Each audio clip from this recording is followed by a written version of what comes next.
Good afternoon students, कैसे हैं आप सभी लोग। उम्मीद करती हूँ कि आप सभी लोग अपने घर में स्वस्थ होंगे। तो बेटा, आपको जो सोशल साइंस की 10th क्लास के स्टूडेंट्स को वर्कशीट मिल रही है, उसमें कुछ स्टूडेंट्स को उन वर्कशीट्स को करने में दिक्कत आ रही है। तो मैं आपको उन वर्कशीट को आसान तरीके से समझाने का प्रयास करूँगी और इन वीडियोज़ के माध्यम से हम जब भी आपको वर्कशीट मिलेगी उस वर्कशीट को मैं आपको समझाया करूँगी, ताकि आपको वो लेसन जो है वो अच्छे से समझ में आ जाए और उस वर्कशीट में दिए गए क्वेश्चंस को आप बहुत अच्छे से टैकल कर पाओ और आगे जब आपके एग्ज़ाम होंगे तो एग्ज़ाम में भी आपको वो पूरा चैप्टर समझ में आ जाए। ठीक है, तो आज सोशल साइंस की आपको जो है 3rd वर्कशीट मिली है और वर्कशीट में हमारा जो चैप्टर चल रहा था, पहली और दूसरी वर्कशीट में भी हमने उसी चैप्टर को पढ़ा था। चैप्टर का नाम था मुद्रा और साख, यानी कि मनी एंड क्रेडिट। तो उसकी 3rd वर्कशीट में हम आज पढ़ेंगे साख की शर्तें, यानी कि किन शर्तों पर बैंक हमें लोन देता है, और हम पढ़ेंगे स्वयं सहायता समूह, यानी कि सेल्फ हेल्प ग्रुप। ठीक है, तो हम डिटेल से इस वर्कशीट पे चर्चा करेंगे और मैं उम्मीद करती हूँ कि आपको इन वर्कशीट्स के माध्यम से मैं ये चैप्टर बहुत ही अच्छे से पूरा समझा दूँगी। ठीक है, ओके, तो चलते हैं अपनी वर्कशीट की ओर। तो हमारा 10th क्लास का जो चैप्टर था मुद्रा और साख, यानी कि मनी एंड क्रेडिट, वो चल रहा था।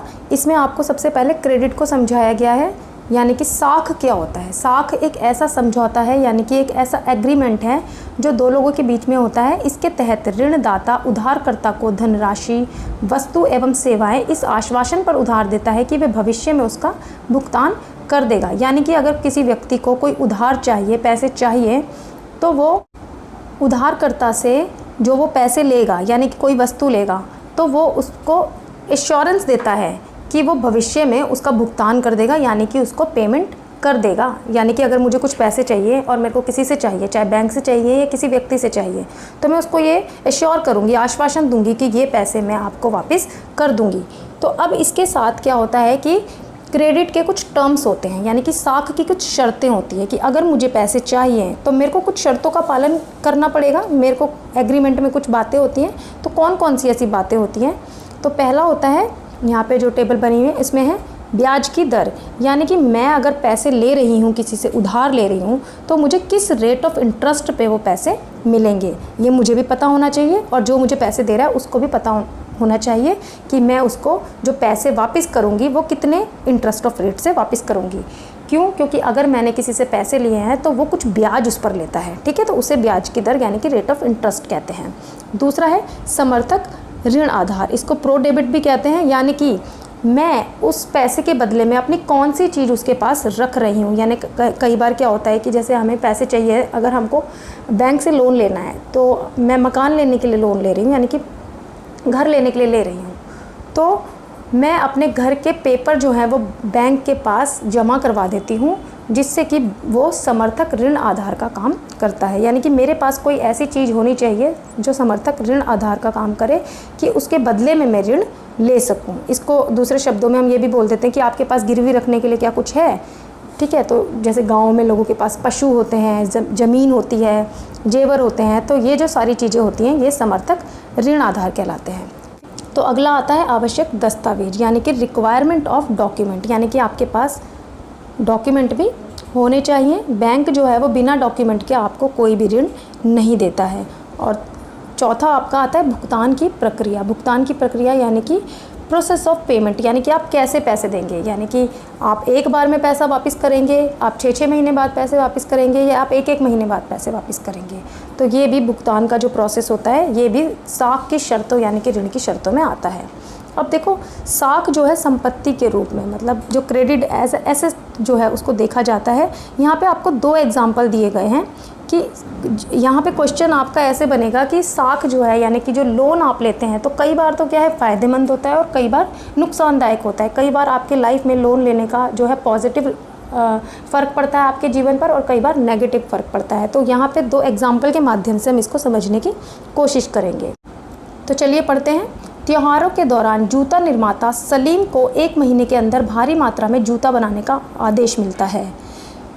यानी कि एक व्यापारी है छोटा जो जूता निर्माता यानी कि जूते बनाता है, उसको जूते बनाने का एक ऑर्डर मिलता है और इस उत्पादन को पूरा करने के लिए वह अतिरिक्त मजदूरों को काम पर ले आता है। अब उसको ऑर्डर मिलता है और इस ऑर्डर को पूरा करने के लिए, क्योंकि वो अकेले तो वो ऑर्डर पूरा नहीं कर सकता, वो कई सारे एक्स्ट्रा मज़दूर जो है वो काम पर रखता है और उसे कच्चा माल ख़रीदना पड़ता है, यानी कि अपना उत्पादन को पूरा करने के लिए उसे रॉ मटेरियल चाहिए, तो वो रॉ मटेरियल भी खरीदेगा।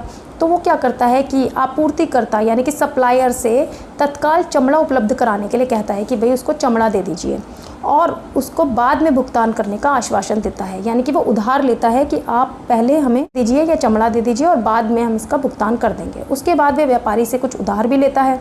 महीने के अंत तक वह आदेश को पूरा कर देता है, यानी कि उसका जो ऑर्डर होता है वो 1 महीने में पूरा कर लेता है और इससे उसे बेनिफिट होता है, लाभ होता है, और उसने जो भी उधार लिया होता है उसका भी वो भुगतान कर देता है। यानी कि अब देखो यहाँ पे क्या हुआ, सलीम के लिए ये जो लोन उसने उधार लिया था सप्लायर से वो काफ़ी फ़ायदेमंद साबित होता है, क्योंकि वो अपना टारगेट भी पूरा कर देता है, उसको बेनिफिट भी होता है और उसके लिए ये फ़ायदेमंद रहा। अब देखो साख ऋण जाल के रूप में, यानी कि किस तरह से एक तरह से लोन ट्रैप्ड जो है, लोन ऋण जाल में फंस जाते हैं, उसका यहाँ पे एक एग्जांपल दिया है। वो है एक किसान है स्वप्ना, वो कृषि के खर्च को वहन करने के लिए साहूकार से उधार लेती है, यानी कि एक छोटी किसान है वो मनी लेंडर से पैसे उधार लेती है खेती करने के लिए। लेकिन क्या होता है कि दुर्भाग्य से फसल कीड़ों या किसी अन्य वजह से बर्बाद हो जाती है और उसकी फसल पर कीड़े लग जाते हैं, या मान लो बाढ़ भी आ जाती है, कोई भी अन्य स्थिति हो सकती है। इन स्थितियों की वजह से, किसी एक स्थिति की वजह से उसकी फसल ख़राब हो जाती है और ऐसे में वह ऋण का भुगतान नहीं कर पाती। क्यों? क्योंकि उसने तो पहले ही लोन लिया होता है, कर्जा लेके अपनी फसल लगाई हुई होती है और वो फसल बर्बाद हो गई, तो अब उसका पूरा का पूरा जो उसने उधार लिया था वो अब वो नहीं चुका पाएगी और इस पर उसका जो ऋण का ब्याज है यानी कि इंटरेस्ट रेट है वो भी बढ़ता जाता है। अब यहाँ पे जो आपको एग्जांपल दिया है उसमें बताया कि किस तरह से कर्ज जो है वो नुकसानदायक भी हो सकता है, यानी कि अगर आप कोई एग्रीमेंट को पूरा नहीं कर पा रहे हैं या जिस चीज़ के लिए आपने लोन लिया था और वो काम आप नहीं कर पाए हैं, किसी वजह से उस काम में रुकावट आ गई, तो वो लोन आपके लिए नुकसानदायक भी हो सकता है। तो आपको समझ में आ गई होंगी लोन की 2 कंडीशन, एक बेनिफिशियल है, फ़ायदेमंद है, और दूसरे में लॉस हो जाता है। तो दोनों ही जो स्थितियां हैं लोन की वो पूछी जाती हैं पेपर में। अब हम पढ़ेंगे स्वयं सहायता समूह। स्वयं सहायता समूह सेल्फ हेल्प ग्रुप कहते हैं इनको। क्या होता है कि कई क्षेत्रों में, ग्रामीण क्षेत्रों में ज़्यादातर बने होते हैं। ये क्या करते हैं कि सभी लोग इकट्ठे होकर अपनी बचत जो है, छोटी बचत जो है वो उसको इकट्ठा करते हैं और अपनी छोटी बचत को इकट्ठा करने के बाद इनके पास एक साथ पैसे हो जाते हैं और जिन लोगों को बहुत ज़्यादा ज़रूरत होती है उन लोगों को बहुत ही कम रेट ऑफ इंटरेस्ट पर, बहुत ही कम ब्याज दर पर ये लोन देते हैं। तो ये जो है ग्रामीण लोगों का या एक तरह से ग्रुप जो होता है, ग्रुप फॉर्म कर लेते हैं, तो उनका बचत करने का अच्छा तरीका है और लोगों की मदद करने का भी अच्छा तरीका है। तो इसमें क्या होता है कि 25 रुपये से लेकर वो बचत करना शुरू करते हैं और जितनी भी वो बचत करते हैं वो एक जगह इकट्ठे करते रहते हैं और जब इनके पास ज़्यादा पैसा भी हो जाता है तो ये बैंक में अपना पैसा इकट्ठा करते हैं और इन ग्रुप को रजिस्टर्ड करा लेते हैं बैंक में, और कई बार बैंक भी इन लोगों को जो है वो लोन प्रोवाइड कराते हैं।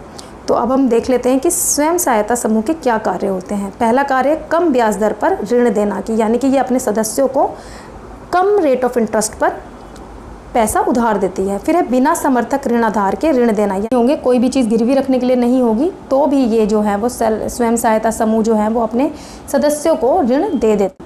इसके बाद सदस्यों की जमा पूंजी इकट्ठा करना, यानी कि ये जितने भी सदस्य होते हैं उनके जो पैसे होते हैं, पूंजी होती है, छोटी छोटी बचत जो है वो उसको इकट्ठा करते हैं, कलेक्शन ऑफ मेंबर्स डिपॉजिट। उसके बाद ग्रामीण निर्धन, विशेषकर महिलाओं को एकत्र करते हैं। ये स्वयं सहायता समूह क्या होते हैं, विशेषकर जो गांव में महिलाएं होती हैं उनके मोबिलाइजेशन का काम करती हैं, उन महिलाओं को इकट्ठा करके उन महिलाओं को सशक्त करने का भी कार्य करते हैं। अगला कार्य इनका है विभिन्न सामाजिक मुद्दों पर चर्चा करना, यानी कि discuss on various social issues. तो ये जो सामाजिक मुद्दे होते हैं उन पर भी ये सेल्फ हेल्प ग्रुप जो है वो चर्चा करते हैं और लोगों को जागरूक करने का भी प्रयास करते हैं। तो स्टूडेंट्स, मैं उम्मीद करती हूँ कि आपको ये 3rd वर्कशीट जो है वो समझ में आई होगी, जिसमें पहले आपको बताया है कि साख यानी कि क्रेडिट क्या होता है, फिर साख की शर्तें क्या है यानी कि क्रेडिट टर्म्स क्या हैं, 4 क्रेडिट टर्म्स यहाँ पे एक्सप्लेन किए हैं आपको। फिर 2 कंडीशन बताई है जिसमें एक में लोन जो है वो फ़ायदेमंद होता है और एक में लोन जो है वो कर्ज जाल किस तरह से उत्पन्न कर देता है। फिर आपको बताएं सेल्फ हेल्प ग्रुप के कार्य क्या हैं, इनके क्या वर्क होते हैं। अब आप क्वेश्चंस देख लीजिए। पहला क्वेश्चन है साख की शर्तों से आप क्या समझते हैं। क्रेडिट टर्म्स, तो आपको क्रेडिट टर्म्स के बारे में बताया है मैंने आपको, वो आप लिख देंगे, अब आपको कोई समस्या नहीं आएगी। फिर आएगा स्वयं सहायता समूह के महत्व पर एक नोट लिखिए, यानी कि आपको एक शॉर्ट नोट लिखना है, importance of self help group. तो आप जो भी इसके कार्य हैं इस तरह से आप इम्पॉर्टेंस लिख देंगे। फिर है ऋण जाल कब उत्पन्न होता है, यानी कि आप जो है वो लोन ट्रैप में कब फंस जाते हैं। तो आप जो स्वप्ना किसान का एग्जाम्पल था उसको यहाँ पे बता सकते हैं।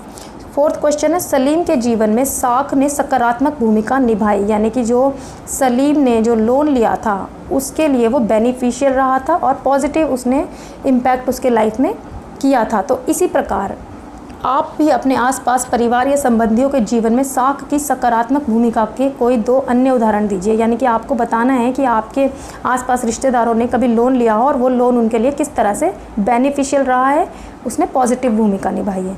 तो मैं उम्मीद करती हूँ कि आप इस वर्कशीट को अच्छे से कर लोगे और आपको ये चैप्टर समझ में आ गया होगा। अभी के लिए इतना ही, धन्यवाद।